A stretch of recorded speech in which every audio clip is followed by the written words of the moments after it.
Welcome to Johns Hopkins Medicine online webinar series. Today, Johns Hopkins neurosurgeon William Anderson and neurologist Emil Mukaiber will be speaking about MRI-guided focused ultrasound treatment for essential tremor. Before we get started, we'd like to provide some user tips so that you're comfortable using this platform. The first portion of our program will include an informative presentation by our physicians. The remainder of the hour will be dedicated to our Q&A session. Please submit any questions by typing them into the Q&A box and click Send. Your questions will be seen by others watching this presentation, so please note, if you do not want your name attached to your question, please check Send anonymously. We'll do our best to answer all the questions we receive during the Q&A session. Alternatively, you can email us questions and feedback to hopkinsseminars@jhmi.edu. Please note this program is being recorded. At the end of the webinar, we would greatly appreciate receiving your feedback and ask that you complete our survey. A pop-up window will appear at the end of our program for you to complete the survey. And now I'd like to welcome Dr. Mukaiber and Dr. Anderson to begin our presentation. Hello, everybody. My name is Dr. Mukaiber. I'm going to start off the proceedings. So we're going to talk about focused ultrasound for tremor today. What's the buzz? All right, so here's the agenda that we have for you. We're going to talk about essential tremor, some facts about the disease, how we diagnose it, what's the fuss with FUSS, who is a candidate for treatment, what are the 5-year clinical results so far for essential tremor treatment with focused ultrasound, what to expect on treatment day, and how does insurance cover these treatments in different geographic locations within the continental United States. And we'll just briefly touch on second side treatment at the end, and as we promise, answer as many questions as we can within the allotted time. All right, so let's talk about the facts. Essential tremor. Sorry, we skipped one slide by mistake. All right, so essential tremor is actually the most common movement disorders that we see in our practice. It can start at any age, really. There's no true cutoff for age, but we typically see it in a bimodal distribution. So young adults in their 20s and later in life in the 60s. It affects male and female about the same. And about 30 to 50% of people actually have a very strong family history. It's typically diagnosed by a thorough history and a physical examination. And that's done in the clinic. And obviously, we tend to rule out things that we should not be missing as well, like other diagnoses. So the disease impacts a lot of people. It affects actually 1% of the world population. That ends up being about 10 million Americans or so. And the interesting part about this disease is typically it used to be called benign essential tremor, but now we know it is a progressive disease. It actually shows worsening in about 75+% of people by about 3 to 5% from the baseline examination. And people often end up living with debilitating tremors and do not seek treatment for a long time. So, and for those that do end up seeking treatment, only about 50% of them get a satisfactory response from medication, at least in the earlier stages, or have intolerable side effects. So it's a big impact from that disease. Now, we're going to skip through this a little bit. Perfect. So I'm just going to give you some statistics about essential tremor in general and the people that end up getting advanced therapies, including focused ultrasound and deep brain stimulation. So like I said, it affects around 10 million people in the US, an estimate 7.4 million in most recent data. 1.5 million end up being diagnosed. Among these, 750,000 end up being drug refractory, and 75,000 of them are advanced therapies eligible. So that ends up being, can we click one more time on the slide? Sorry, one more time.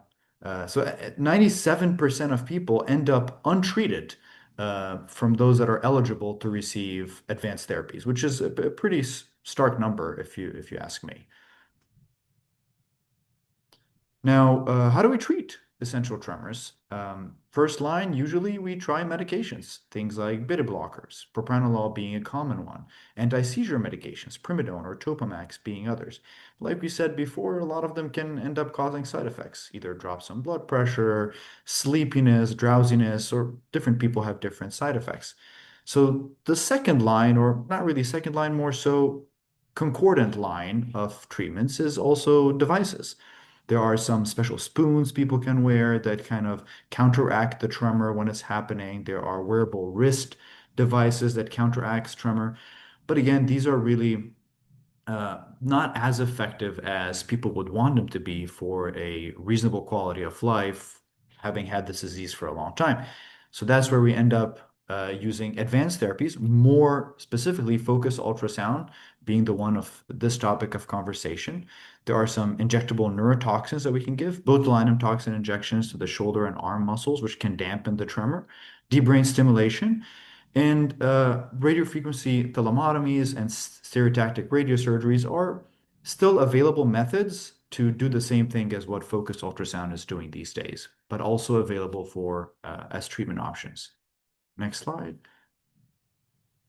Now, what's the fuss with focused ultrasound? So, what is it really doing? It's basically we're using an ultrasound machine while you're under an MRI to direct sound waves using a specific helmet and really create a lesion that's the size of a tiny pea that is made to disrupt the abnormal circuits in the brain and a very specific target that we call the VIM of the thalamus.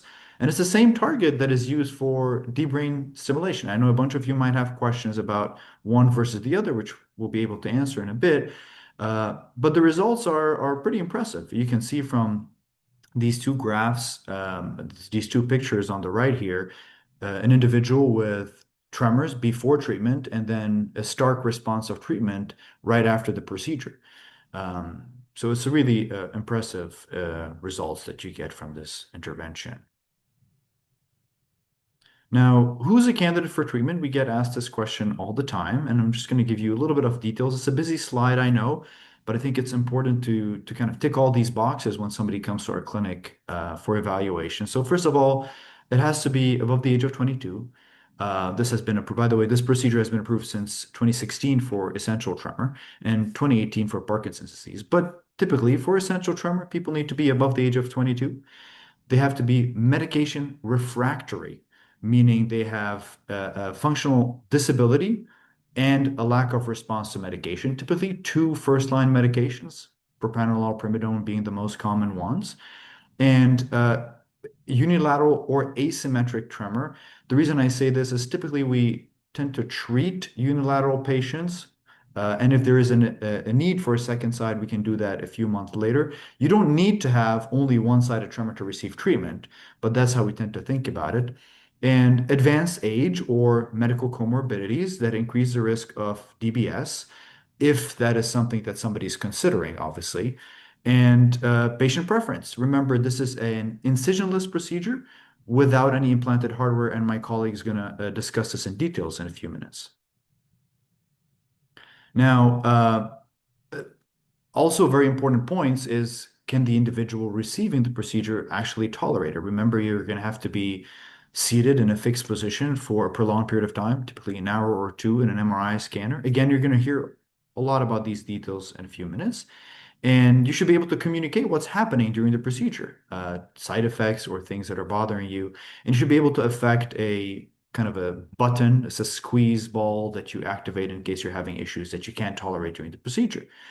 Now, one thing that we will end up doing before the procedure is measure something we call your skull density ratio. In a nutshell, we just want to make sure the thickness of your skull is adequate enough to allow the ultrasound beams to focus in the area that we want it to without causing damage to other areas. So that is something that is done prior to the procedure once we determine your candidacy to even move past that step. Now, what have been the results and the safety profile of this intervention? And as you can see, there's about 226 peer-reviewed publications about focused ultrasound and movement disorders so far as we speak. Next slide. And here are the punchlines. Typically, what I tell patients is you can expect about a 74%-ish reduction in tremor at the 5-year follow-up. Again, punchlines, significant improvement in ADLs and quality of life. And there's about a 44% functional disability improvement, which continued after 5 years.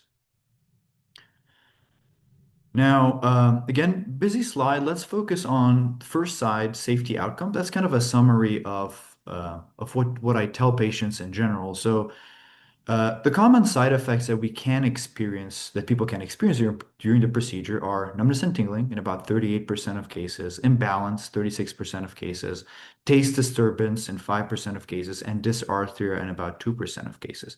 Now, about 50%, if not more, resolve completely within 30 days. And at 12 months, most of them end up resolving, except for 15%, 14, 15% of patients end up having some permanent tingling, typically in the finger, maybe a little bit around the mouth.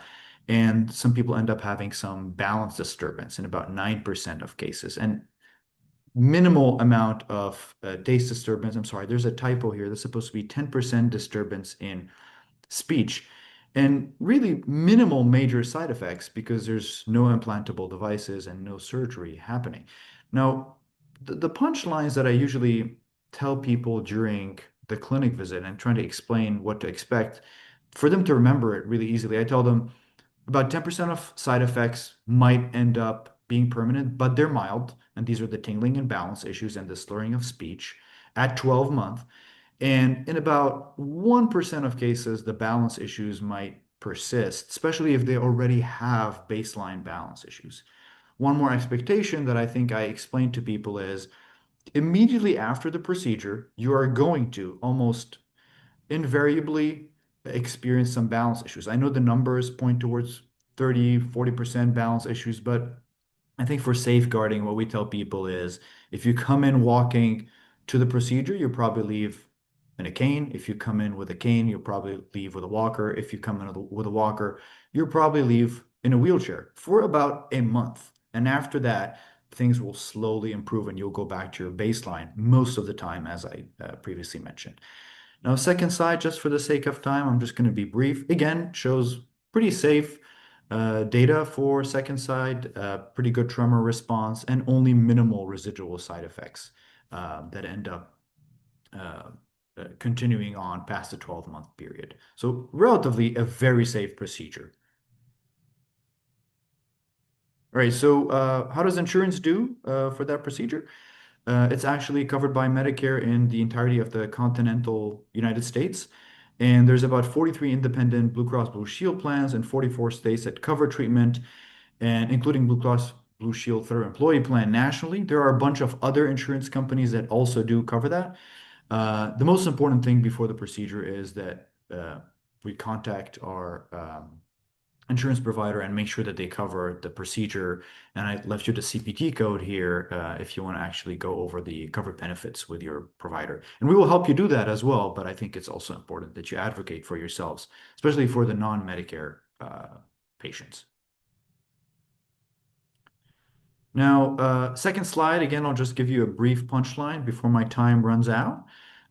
Again, it's for medication refractory essential tremor. It's important to know that you cannot get a procedure for the second side for 9 months following the first one. And that's for a variety of reasons, most of them being residual side effects that sometimes can take a little bit longer to resolve, especially balance. So we want to be extra safe. And again, same age, above the age of 22, and we should be able to locate the target. You should not have any issues with the target, like no previous stroke, no issues, similar to the first side, really, but after a 9-month delay and after candidacy has been specifically discussed with the team again. Next slide. Yeah. So again, that's the same thing that I mentioned before, but I want to give you these numbers in bold. 80% improvement at 6 months for the second side. There's about 64% functional improvement in tremor and 74% functional disability in tremor. And that's all function and disability taken together. So that's including first and second side tremor. So there's a slight bump in improvement over the long run when you get both sides. There's also some data, I know it's not the purview of this particular conversation, that people that have head tremor have a more robust tremor response when two sides are done compared to one side is done. And again, minimal major events. The only thing that we really look for are worsening balance issues, and that's a risk assessment that's done after the first side has been done and 9 months has passed, and the team agrees that people are safe for the second side. So, what to expect for the day of the procedure, and that's where I'll leave you in the hands of my colleague, Dr. Anderson, who'll take you through it. Dr. McIver, I'm going to try to bring up my slides here.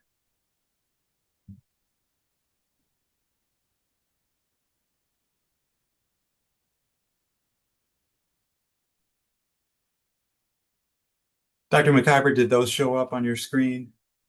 Yeah, they did. Okay, great. So I'm William Anderson. I'm one of the neurosurgeons at Johns Hopkins, and I'd like to just talk a little bit about what the patient experience is like when you undergo this type of procedure. And uh, just a quick review, this is actually what the focused ultrasound transducer array looks like mounted in an MRI system. You can see it's kind of shaped in the shape of a helmet, and each of these little dots inside is an individual small ultrasound transducer. And combined together, we're able to focus the sound waves to a discrete point in the brain itself. The MRI is very helpful during these procedures because it provides us anatomic information about the structures in the brain, and specifically the target location. And it also allows us to measure the temperature in the brain through a technique that we call MRI thermography. And I'll show a picture of that in just 1 second. This is the physical setup at Johns Hopkins. We have a suite that's dedicated for these procedures with a brand new MRI system, and then the focused ultrasound system mounted in that room as well. The day of the surgery starts with the patient arriving and changing into a hospital gown. And typically, we also start an IV as well in case we need to treat any blood pressure issues or possibly any nausea issues, either before or during or after the procedure. The interesting thing about this procedure, and many people don't expect this, but it's very important that we remove all of the patient's hair to adequately perform this technique. The reason for that is the hair will often trap air bubbles, and that can drastically reduce the efficiency of the sound transmission into the brain. And so that's why we shave the hair. I realize this is a little unnerving for some people, but just remember that people always look better bald than they think they do. So we use shaving cream and a simple razor. And then when we're finished with that, we have a measurement tool that allows us to measure the dimension of the head so that we can choose the appropriate pins to use with the frame system. The frame system for this instrument is the mechanism that we use to hold the head still in the transducer array to prevent any movement. As you can imagine, that's very important for this type of procedure. In order to mount the frame, we first size it around the patient's head to make sure everything fits appropriately. And then we provide a lot of local anesthetic, 2 points in the back and 2 points in the front, so that the scalp becomes numb after a few minutes. And then slowly, very gradually, we screw the small pins into the patient's scalp. And I will say the pins do typically make contact with the underlying bone as well. This is a fairly common technique that we use in other surgical procedures, including deep brain stimulation. And it's a technique that we're quite familiar with and can get our patients through relatively comfortable. So after a few minutes, after we've got the frame mounted and we've checked the patient's vital signs and everything looks good, then Dr. McIver will typically perform some testing of the patient just to get a handle on how the tremor is presenting itself that morning, and also just to understand how the severity of the tremor as well, so that we get a good baseline measurement before we initiate the therapy. And then at that point, we move the patient back to the focused ultrasound suite. We have a very good team of nursing and technician staff that help us with this, as well as an MRI compatible wheelchair. So generally, if a patient already has trouble walking, we can roll them right up to the MRI scanner if needed and help them get onto the scanner table. During the procedure, we perform several sonications or applications of the sound energy into the brain. The first few sonications in the upper right panel are done mainly to identify where in the brain the sound energy is being focused, because we want to make sure before turning up the intensity that we're interacting with the correct location in the brain. So this gives us a final opportunity to fine-tune that location without damaging the brain. And then in the bottom left, we're able to turn up the intensity once we know we're in the right spot to begin ablating the brain tissue at the target location. And as I mentioned before, this is done concurrently with MR thermography so that we can get a good handle on the temperature that we achieve when we're performing the sonication. And in between these sonications, we typically will come into the room to perform testing of the patient to see how the patient is responding to the therapy, to understand if the tremor is being reduced, and also to look for some of the side effects that we discussed earlier, things like ataxia or possible balance issues.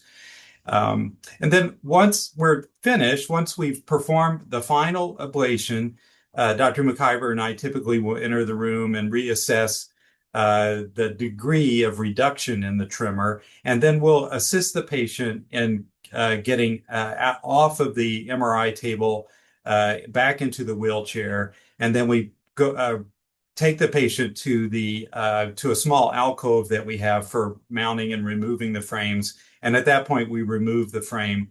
Most of our patients we observe for about 30 to 45 minutes. We check their vital signs to make sure everything is stable after this type of procedure and that the patient is doing well cognitively. Additionally, patients may need some medication for nausea at that point as well. They may also experience some dizziness. So we want to make sure they're in a safe place before we send them home. And then Dr. McIver mentioned that some patients do experience increases in balance difficulties if they already do have those problems, or possibly some ataxia issues. And we do have some assistive equipment that we can send home with the patient as well, including a cane and also a walker if needed. And that's pretty much it for what the patient experiences on the day of surgery. And I think we'll start our Q&A portion of the webinar at this point. So feel free to type in your questions, and Dr. McIver and I will respond if possible. Thank you. Thank you very much, Dr. Anderson. I think I'm going to read out a question that I think might be addressed to both of us. I think the question is pertaining to shaving the hair. That might be traumatic for women.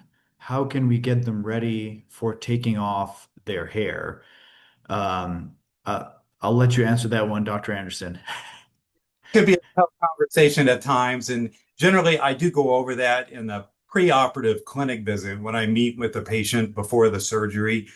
Unfortunately, there's just no way around it. So if a patient really wants to have this performed, unfortunately, we just have to take the hair off. Otherwise, it won't work. But we have an open and frank conversation about it. And, generally, I would say most patients, once they get used to the idea, they're fine with it and deal with it just fine. And I think the other question is, how far into the MRI tube does a person's body need to go? Just the head. I have claustrophobia. Yeah, that's a great question too. The head does need to get all the way into the magnet bore to the region of the magnetic field that is most homogeneous in order to get the proper imaging. We haven't developed an open type MRI system that would function to provide reliable temperature measurements. So it is possible to provide the patient an anxiolytic or medications that can relax the patient and take the edge off.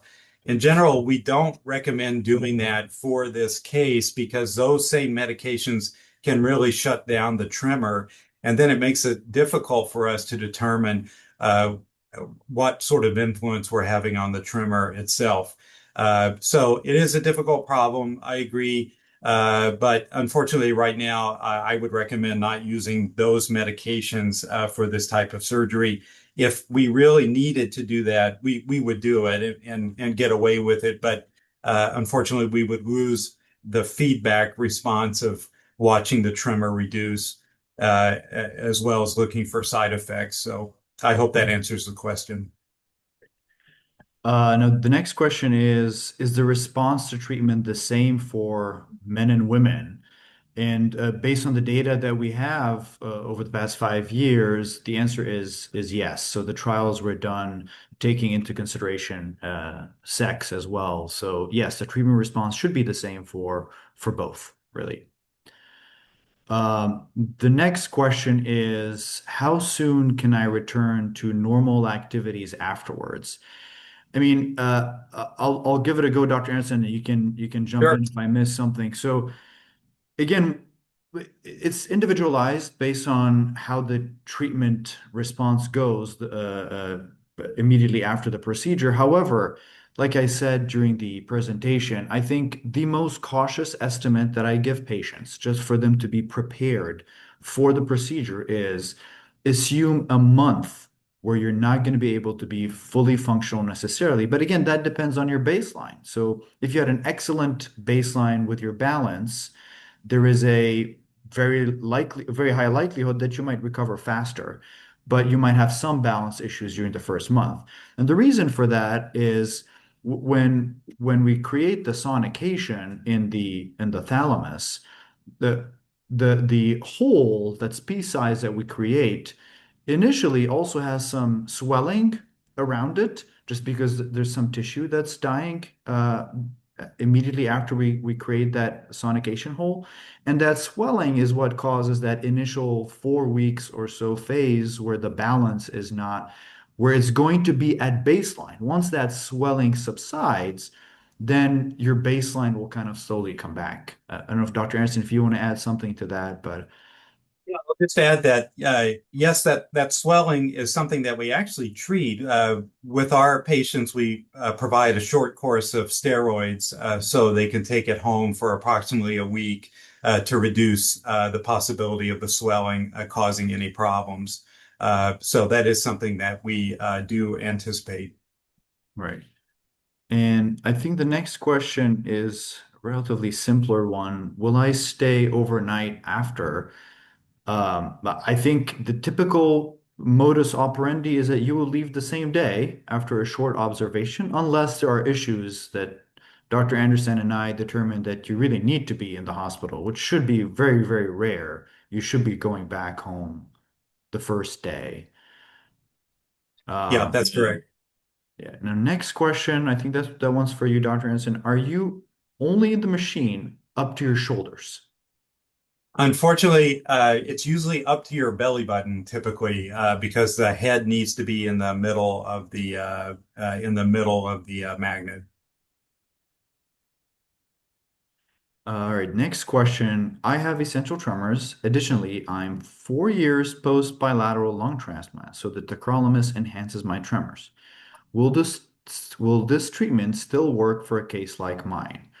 The short answer is yes, it should, because what this procedure does is it kind of interrupts the tremor circuitry in the brain. And obviously, we have to evaluate your case, the type and quality of the tremor that you're having. But yes, typically it could help with the type of tremor that you have. Absolutely. And can focused ultrasounds be combined with medications for essential tremor for even better results? Do you want me to take that one, Dr. Anderson, as well? I think yeah. So remember, we typically proceed with one side only initially. And most people with essential tremors have tremors on both sides. So although one side is being treatment with great effect, the other side might still have some residual tremor. So a lot of times you might still have to be on a combination of medication and the procedure to get proper tremor response. However, some people are satisfied enough with one side being completely under good tremor control that they can do all their activities of day-to-day living and decide that they might want to reduce or take away some of the medications that they're on. Um, why would you recommend focused ultrasound rather than DBS? Do you want me to? I can probably help with that. Yeah, Yeah. go ahead, Dr. Uh, S. so there's sort of pros and cons to both of those procedures, and that's a discussion that we also have with the patients before the surgery to kind of understand their preferences and risk tolerance. In general, the focused ultrasound procedure, it is true, it's an incisionless procedure. So it is more or less what we would consider to be a minimally invasive approach. There's no hardware that's implanted. Once you perform the surgery, you're pretty much done with dealing with the surgical procedure itself. However, one thing to keep in mind is that these types of lesioning or ablation procedures are permanent. So once the small hole that we're referring to is created in the brain, that's pretty much it. You know, the brain doesn't heal itself in that area. One of the downsides is that if you do develop a problem related to the ablation process, as we've discussed, there is a small percentage of patients where that problem would just persist and would not get better over time. On the other hand, for deep brain stimulation, it is a tunable system. So we can implant that device. And, you know, not every patient responds to the therapy the same way, but the deep brain stimulation system tends to be adjustable so that we can focus on treating the patient's symptoms and trying to minimize any side effects from the electrical stimulation itself. So it does have that sort of tunability feature that the focused ultrasound does not have. However, with deep brain stimulation, it does involve a surgical procedure where we have to implant the leads into the brain, and there are some risks associated with doing that as well. Additionally, there are long-term risks with implanted hardware associated with developing infections or something we call erosion, which happens in older patients as the skin gets thinner over time. And that can lead to the hardware being exposed on the outer surface of the skin. And that would create a situation where we would need to perform more surgeries to correct it. So there's sort of upsides and downsides to both procedures. But in general, we would discuss all of those issues with you prior to surgery. Yeah, and I just want to add one more small tidbit that if you end up getting focused ultrasound based on our combined decisions as providers and shared decision with you as a patient, and there is a small chance that there's a small creep back up in the tremor. So let's say you responded 75% or 80% following the procedure, or even 90%. Remember, over time, the slide that I showed you, the response kind of creeps up a little bit and ends up being after 5 years down to 75%. However, you can still get deep brain stimulation or reablation in the future if need be, but that's a different topic, hopefully, that we won't need to get to in these situations. So um, I've heard that one of the side effects is extreme fatigue. Is that your experience? Um, well, I'll just tell you my short experience, and I'll let Dr. Anderson give you his. Typically, like I'll say, a quarter of patients might feel really tired the first 24 hours or so after the procedure, but then that typically subsides and doesn't have any long-lasting effect. Um, that's the short answer. I don't know, Dr. Anderson, if you have anything to add to that particular point. Yeah, I agree. I haven't seen that be a significant issue over long periods of time. It is kind of a stressful day for the patient, and most patients, when they're finished with the procedure, are very happy and very relieved that they finished it and it's over with. And so many will get sleepy because of that. But by and large, I haven't had a patient have problems with extreme fatigue after going home. I haven't seen that happen. Right. Here's another question. Why do I need to be awake during focused ultrasound treatment? Do you want to take that one, Dr. Anderson? Yeah, it's a great question, and it does hinge on the fact that we do feel it's very important that we monitor the patient's tremor to make sure we're doing a good job of reducing the tremor. And when you're asleep, your tremor is also gone, so we wouldn't have that opportunity if you were under general anesthesia. Additionally, we like to take the opportunity to look for any side effects from the ablation process. So we're looking for the ataxia issues, the numbness or tingling, or any other issues, including possibly weakness or balance issues as well during the procedures. So we do feel that is useful and helpful in terms of reducing the risk of any significant long-term problems. Right, and I think that piggybacks to the next question in line, which is there a possibility of missing the target? So, I mean, again, just similar to what Dr. Anderson said, the reason we need patients to be awake is to get that live feedback from them in terms of tremors and side effects to make sure we're getting the right target. And similar to what Dr. Anderson kind of discussed in one of his slides, we use thermography to make sure that, and imaging, obviously, to make sure that we are getting the target that we want to hit rather than miss the target.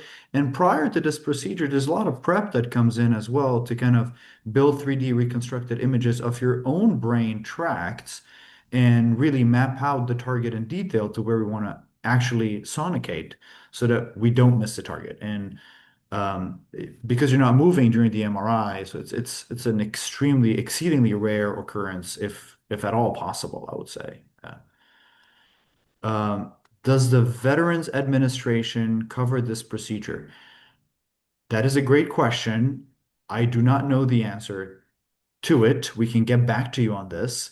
I'm going to assume yes if you meet the criteria, but I do not know the answer to it. Dr. Anderson, do you happen to Unfortunately, I don't know either. I think the way it usually works is that if a particular treatment is not offered by a local VA hospital, then it is possible to get coverage at another hospital in the region that offers that particular therapy. But in terms of the details of how that works, I really don't. We do uh, generally screen the patient's insurance coverage prior to performing the procedure. And so we have an office at Hopkins that lets us know what decision the insurance company makes. And then, and we also get an understanding of how much they're going to reimburse for the procedure, how much the patient might be responsible for in terms of payment. And then we can give that information back to the patient to help them make their decision in terms of whether they would want to proceed or not. All right, well, sorry, I'm trying to open up the next question. It's not showing. Oh, here we go. So why is the age limit 22 and older, and why not 18? Well, I think the simpler answer to this question is the trials that were done was mostly encompassing people 22 and above. Um, there's no particular hard facts that precludes us to doing somebody at the age of 18 if they have a really severe tremor. And remember, the mean age for visits and mean age of developing essential tremor is typically in the 20s. It's not common to have essential tremor at a younger age, especially essential tremor at a young age that's also refractory to two medications that will require advanced therapies. I think that would be the short answer to this question. Um, and the next one is if I'm a candidate for focused ultrasound, how soon can the treatment be scheduled? Dr. Anderson, do you want to take that one? That's a great question. We do have a committee, a multidisciplinary committee at the hospital consisting of the movement disorder neurologist as well as physical therapists, neuropsychologists, and then the surgeons that are involved in these types of procedures. And that's how we sort of make a preliminary decision on the best treatment approach for each given patient. And once that decision has been made, it usually takes about a month and a half to 2 months to get the patient in for the surgical procedure. Alrighty, so next question. Does the treatment only last for so many years? Why would I need to have it done again on the same side? So I think that's an interesting question. I'm gonna try to take a stab at it, and then Dr. Anderson, I think, will pitch in as well. But remember, essential tremor is unfortunately, it's a progressive disease. So there is a tremor severity worsening rate of about 3 to 5% per year. And remember, we're targeting tremor circuits, and we're kind of burning that tiny hole within that tremor circuits. However, over time, there is this concept potentially of habituation of the tremor circuits. So that's why in some cases the tremor won't go back to what it used to be, but it will creep up again over time after 5 years or so. Now we don't have longitudinal data beyond that time point. I can't really answer what happens at 10 or 15 years at this point because we've barely been doing it for 10 years. I mean, this it got approved in 2016, so the numbers have been increasing, but I don't know if we have enough data to speak about the long-term side potential recrudescence rate. And there's also some theories that initially we used to treat more conservatively. So we used to have a smaller size of the hole, or the temperature that we're applying was a little bit lower to avoid side effects. And there are some places that are now doing more aggressive treatments. And that's where I'll hand it over to Dr. Anderson to maybe comment on that. Yeah, I think Dr. McIver answered it perfectly. It is possible for some elements of the tremor to return over time. And, it is something that we, discuss with the patients. By and large, though, the patients continue to have benefit for many, many years. So even if the tremor slowly comes back, it's typically not as significant as it was before, not anywhere close to being significant as it was before. So in general, the vast majority of patients see a long-term a positive response. And then in terms of the next question, do you see potential in this therapy being used for other types of tremors, for instance, Parkinsonian tremors? And the short answer is yes. And it is also FDA approved for tremor predominant Parkinson's disease. And we have performed that in that particular circumstance here as well. Right, and Dr. Anderson and I just did a procedure actually on a Parkinson's patient just a few days ago. So yeah, absolutely. Next question, you mentioned that the patient will be awake during the procedure and you will be communicating with them. Do you have a translator available for patient whose first language is not English? So Yes, the short I answer would is yes, say, but yeah.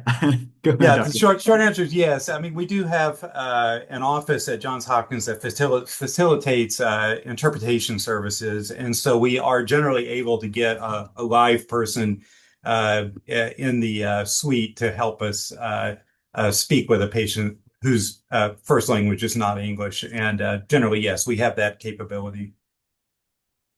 Right now, the next question is a little bit of a more challenging one. Any ideas about researches that include toddlers and kids with tremors? Uh, I'm honestly not aware of potential trials that are being pursued in children of that age, especially that their brain is still developing, their skull is still changing, the density of the skull might be different. But this is a question for Dr. Anderson, which I'll definitely let him answer. It's a great question. I believe there was an active clinical trial at Nicholas Children's in Florida, specifically for dystonia, where treatment location was actually in a different region of the brain. Some of those patients do have an element of tremor associated with their dystonia, and it is possible that that lesion could help with that as well. That's the only clinical trial that I'm aware of. I hope we answered that question. Now, next question, is the treatment effective for head tremors? So that is a great question. I think sometimes unilateral procedures, so one-sided procedure only, might help with head tremors. However, the data shows that bilateral procedures is more effective for head tremors. Um, but if you don't have any hand tremors and you're just coming in with a head tremor, then the diagnosis might be slightly different, and we might want to approach it in slightly different ways. Short answer is yes. Long answer is it will have to be individualized. And thank you everyone for joining this session. Dr. Anderson and I will be available to answer questions and anything else if you want to send them later on after the talk. Yes, thank you very much, and thank you, Dr. McIver, for helping with this. Oh, my pleasure. Thank you both and everybody for being here. All right. See you everybody soon. Thank you. Okay, bye-bye.